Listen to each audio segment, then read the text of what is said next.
Finitism is a philosophy of mathematics that accepts the existence only of finite mathematical objects. It is best understood in comparison to the mainstream philosophy where infinite mathematical objects are accepted as legitimate within the Platonic universe of mathematics. Main idea. The main idea of finitistic mathematics is not accepting the existence of infinite objects such as infinite sets. While all natural numbers are accepted as existing, the set of all natural numbers is not considered to exist as a mathematical object. Therefore, quantification over infinite domains is not considered meaningful. The mathematical theory often associated with finitism is Thoralf Skolum's primitive recursive arithmetic. History. The introduction of infinite mathematical objects was a development in mathematics that occurred a few centuries ago. The use of infinite objects was a controversial topic among mathematicians.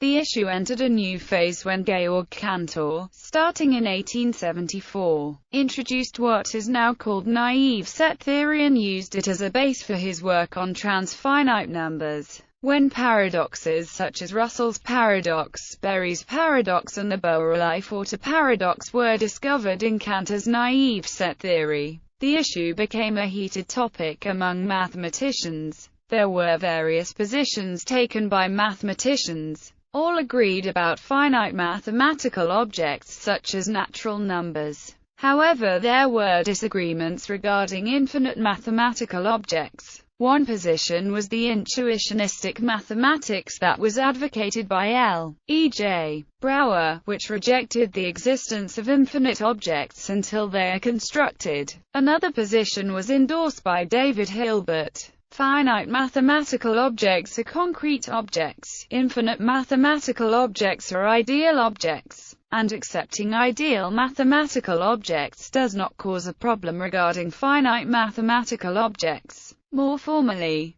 Hilbert believed that it is possible to show that any theorem about finite mathematical objects that can be obtained using ideal infinite objects can be also obtained without them. Therefore, allowing infinite mathematical objects would not cause a problem regarding finite objects. This led to Hilbert's program approving consistency of set theory using finitistic means, as this would imply that adding ideal mathematical objects is conservative over the finitistic part. Hilbert's views are also associated with formalist philosophy of mathematics. Hilbert's goal of proving the consistency of set theory or even arithmetic through finitistic means turned out to be an impossible task due to Kurt Gödel's incompleteness theorems. However, by Harvey Friedman's grand conjecture, most mathematical results should be provable using finitistic means. Hilbert did not give a rigorous explanation of what he considered finitistic and referred to as elementary.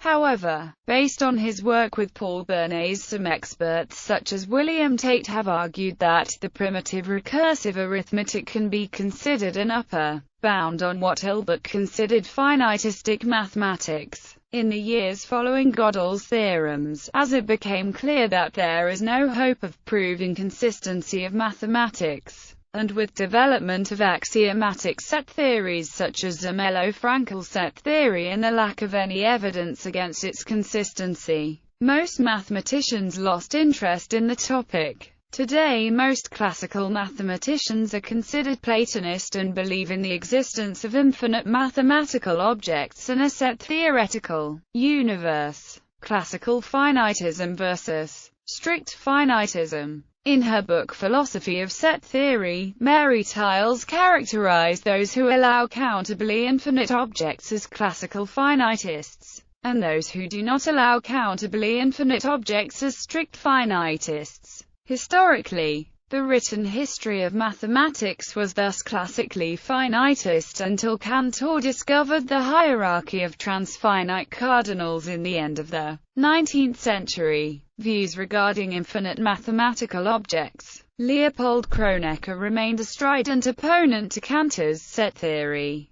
God created the natural numbers, all else is the work of man. Reuben Goodstein is another proponent of finitism.